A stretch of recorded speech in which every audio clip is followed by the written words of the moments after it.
Baik, Assalamualaikum warahmatullahi wabarakatuh. Selamat siang, teman-teman.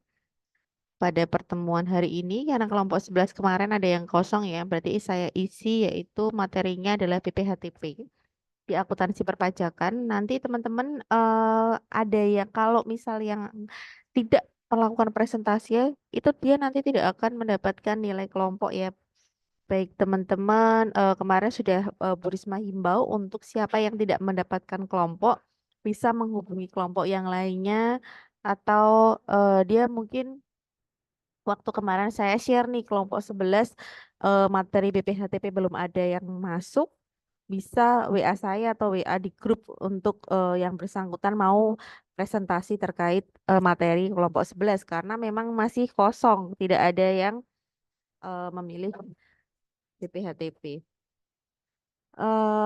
Ini Shin, Bu Risma share screen.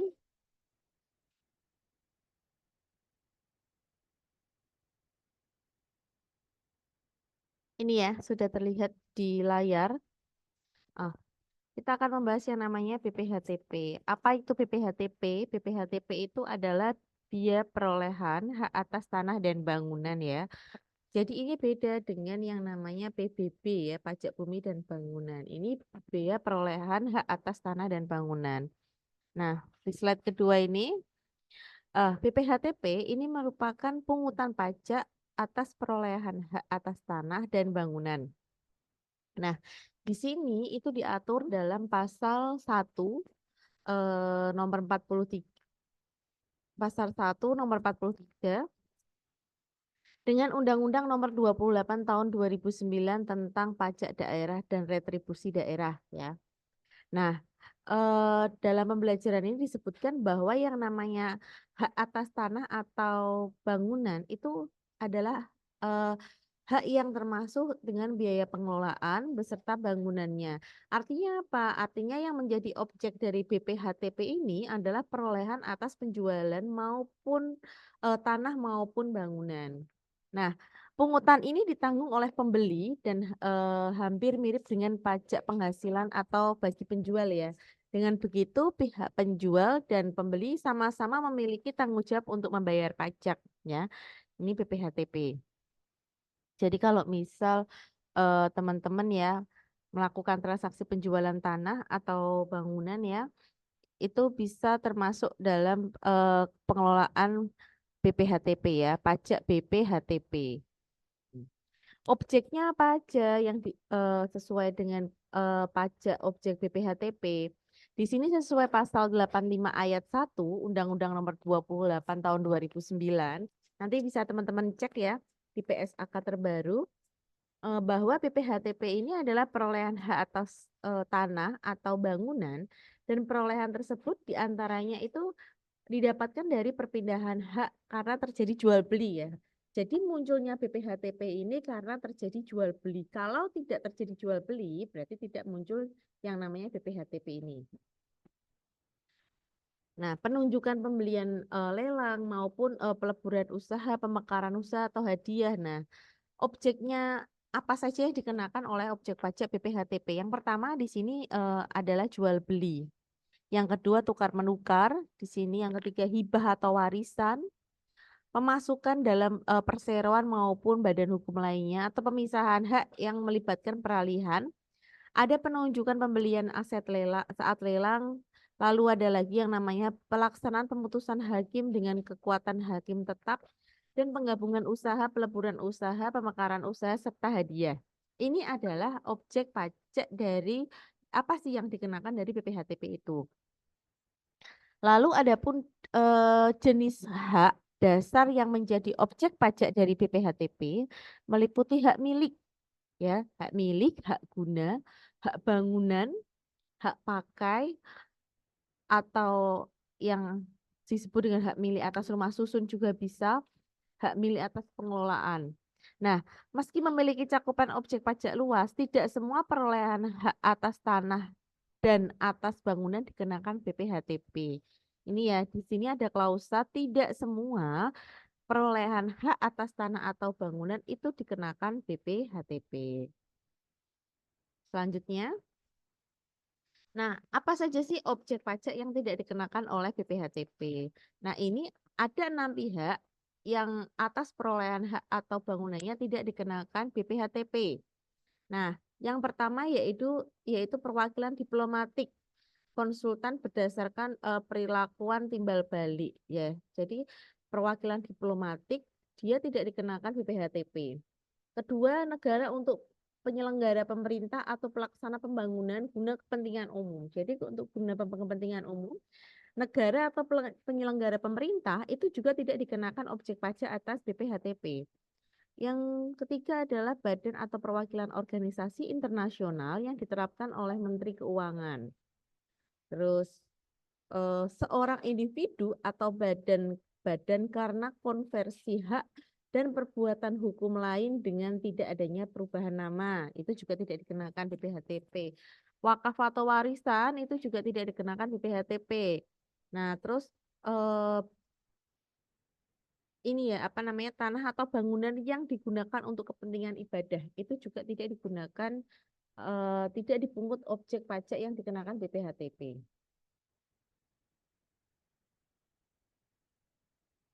Tarif BPHTP dan subjek pajak yang dikenakan. Awalnya teman-teman BPHTP itu dipungut oleh pemerintah ya. Tapi tadi Undang-Undang Perpajakan, Undang-Undang Nomor 28 tahun 2009 itu BPHTP itu dialihkan menjadi salah satu jenis pajak yang dipungut oleh pemerintah kabupaten atau kota. Nah, dulunya yang mengut BPHTP itu pemerintah pusat, tapi setelah tadi ya muncul Undang-Undang Nomor 28 garing 2009 tadi, PPHTP sudah dialihkan ke pemerintah kabupaten atau kota setempat masing-masing. Nah, subjek pajak dari PPHTP itu dikenakan pada seorang individu atau badan karena mereka itu mendapatkan hak atas tanah atau bangunan secara hukum ya. Jadi dia mendapatkan hak atas tanah dan bangunannya itu jelas ya secara hukum. Lalu sesuai dengan pasal 88 ayat 1 DPRD, tarif BPHTP itu besar 5% dari harga jual yang dikurangi dengan nilai perolehan objek pajak tidak kena pajak atau sering kita sebut NPOP TKP ya. Nanti di bawah ada contoh perhitungannya. Nih, ini ya. Ini apa sih yang dimaksud perbedaan bea dengan pajak ya. Perlu dipahami ya, teman-teman ya, bahwa BPHTP itu bukan pajak.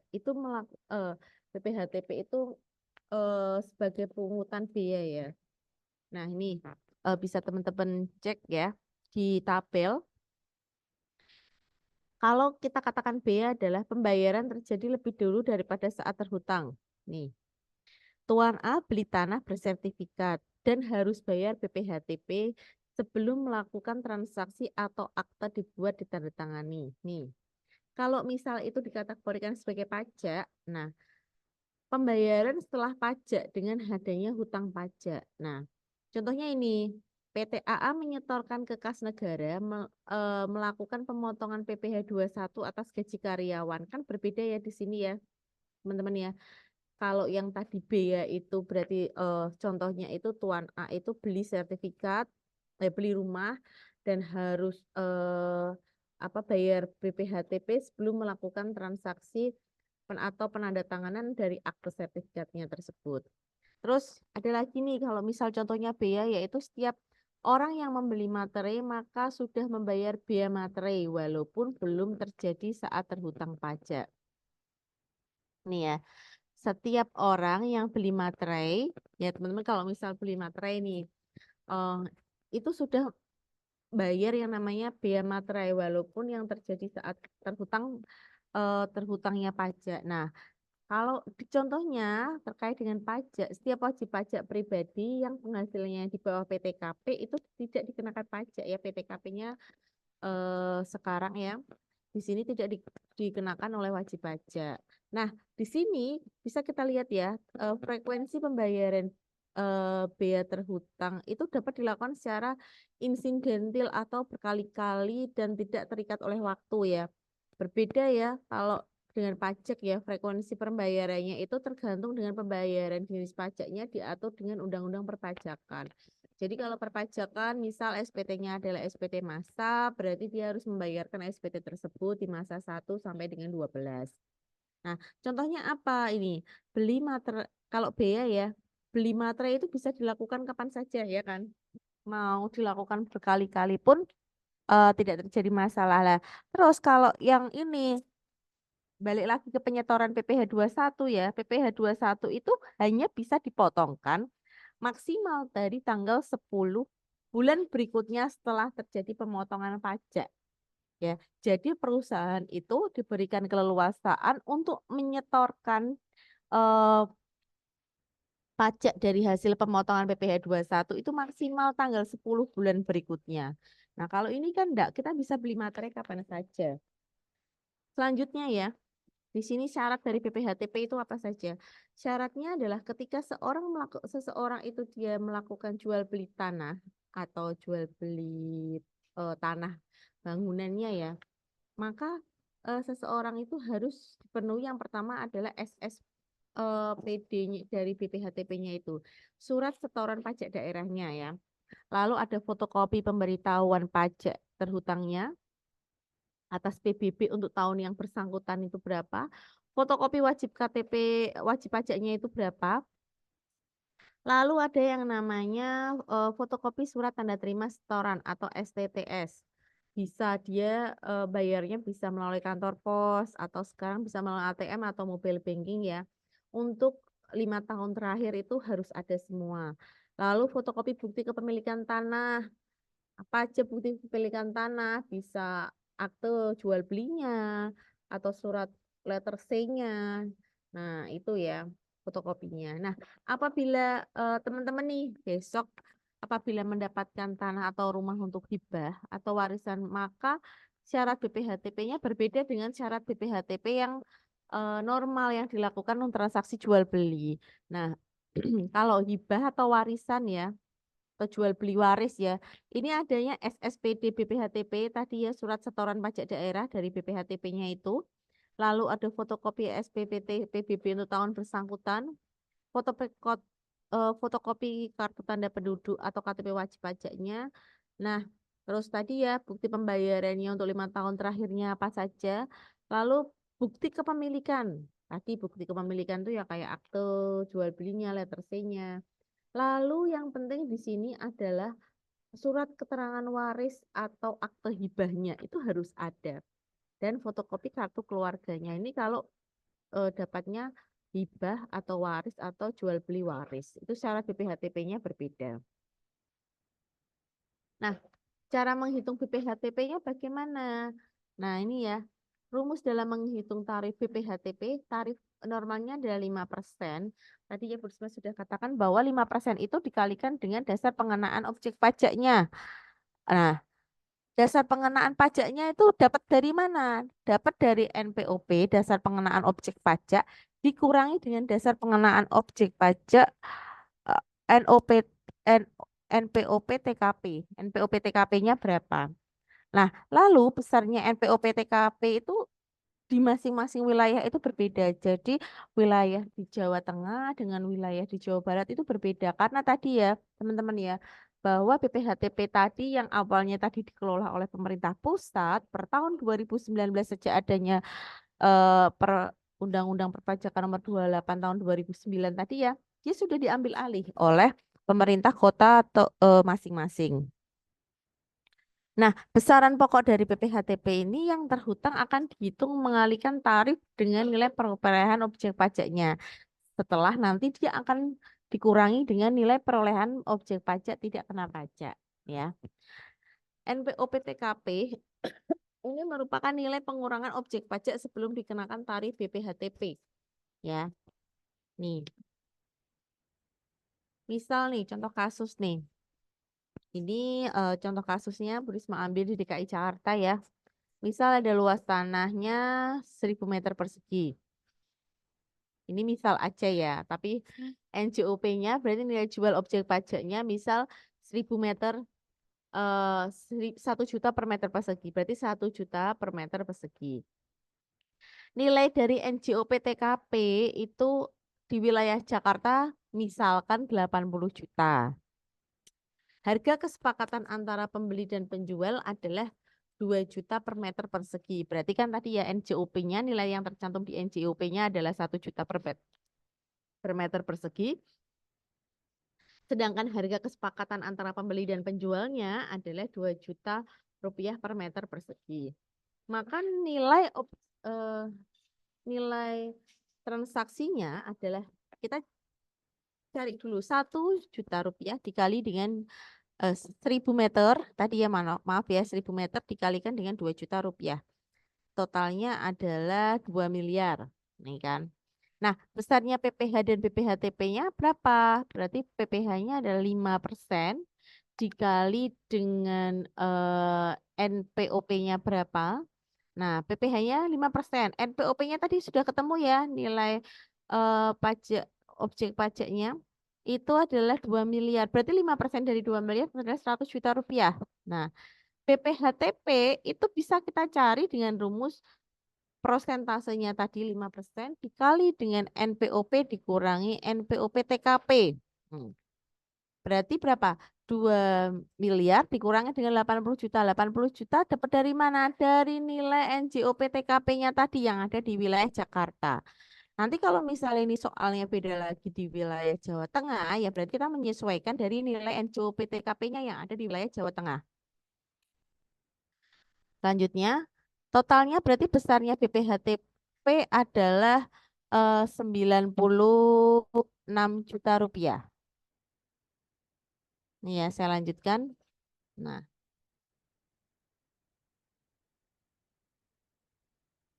nih. Ketentuan BPHTP, ini ada ketentuan BPHTP. Untuk memenuhi unsur legalitas proses penandatanganan hak atas tanah atau bangunan, ini akan dibantu yang namanya dengan notaris atau PPAT ya, PPAT atau notaris atau pembuat akte, pejabat pembuat akte tanah ya. Kita mungkin sering dengarnya adalah notaris. Nah, ini ada beberapa ketentuan yang perlu diperhatikan dalam memperoleh hak tersebut secara legal. Yang pertama ya, itu wajib pajak menyerahkan bukti BPHTP kepada notaris, dapat menandatangani akte pemindahan hak atas tanah dan bangunannya. Yang kedua yaitu kepala kantor membidangi pelayanan lelang negara. Ini menandatangani ya risalah lelang kalau penggunaannya menggunakan lelang. Yang ketiga adalah pembuat akta atau risalah lelang akan dilaporkan kepada kepala daerah paling lambat tanggal 10 bulan berikutnya. Ini ya berarti kalau kita buatnya bulan Juni ini, berarti dia paling lambat itu melakukan pelaporannya tanggal 10 bulan Juli ya, bulan berikutnya. Nah, adapun risalah lelang adalah kutipan risalah lelang yang ditandatangani oleh kepala kantor yang membidangi pelayanan dari lelang negara. Nih. Sanksinya apa saja karena adanya pelanggaran dari BPHTP ya. Sesuai dengan pasal 93 ayat 1 sampai dengan ayat 3 Undang-Undang PDRD, apabila PPAT atau notaris tidak dan kepala kantor tersebut terbukti melanggar ketentuan BPHTP, itu maka akan dikenakan sanksi administratif ya sebesar 7,5 juta untuk setiap pelanggarannya. Nah, ini juga ya. Terus cara mengurus BPHTP online, ini teman-teman bisa cek ya melalui Bapeda. Nih ya, buka lamanan pajak online dari Bapeda dari KU Semarang ya, di Semarang. Terus setelah itu melakukan akun pendaftaran, setelah itu login. Nah, setelah itu teman-teman akan mendapatkan pilihan menu wajib pajak atau retribusi yang sesuai. Jadi nanti sekarang kan karena kita sudah mudah ya, sudah digitalisasi, sudah online semua. Jadi teman-teman tinggal masuk saja ke pajak online semarang.go.id dan melakukan pendaftaran yang terkait dengan EBPHTP. Nih. Nah, jadi sudah masuk ke kesimpulan ya, BPHTP ini dia bukan pajak ya, tapi pungutan biaya, pungutan ya, pungutan biaya atas perolehan tanah dan bangunan. Nah, jenis objek pajak PPHTP secara besar terbagi berdasarkan pemindahan hak dan karena pemberian hak baru. Maksudnya adalah di sini adanya transaksi tadi ya, jual beli tanah atas tanah atau bangunan, atau tadi yang bisa waris atau ahli waris tadi ya yang tidak dikenakan pajak PPHTP. Nah, tarif PPHTP berdasarkan Undang-Undang PDRD sebesar 5%, namun tiap pemerintahan daerah menentukan tarifnya tidak melebihi batas yang ditetapkan undang-undang. Jadi, maksimal penetapan dari undang-undang adalah 5%. Kalau misal dari pemerintah daerah setempat kurang dari 5%, berarti tidak masalah ya. Kalau lebih dari 5% itu baru yang bermasalah. Lalu sebagai pihak pembeli maupun penjual tanah bangunan perlu memahami pungutan bea atas pajak perolehan tanah dan bangunan agar sanksi dapat berjalan lancar sesuai peraturan perundang-undangan dari perpajakan yang berlaku. Oke, kurang lebihnya eh, seperti itu materi dari PPHTP. Untuk hari ini berarti nanti saya akan lanjut ke pertemuan ketik 12 dan 13. Untuk kelompok 12 dan 13 saya harapkan segera menghubungi saya untuk konfirmasi dan koordinasi terkait dengan presentasi. Terima kasih, saya akhiri. Wassalamualaikum warahmatullahi wabarakatuh.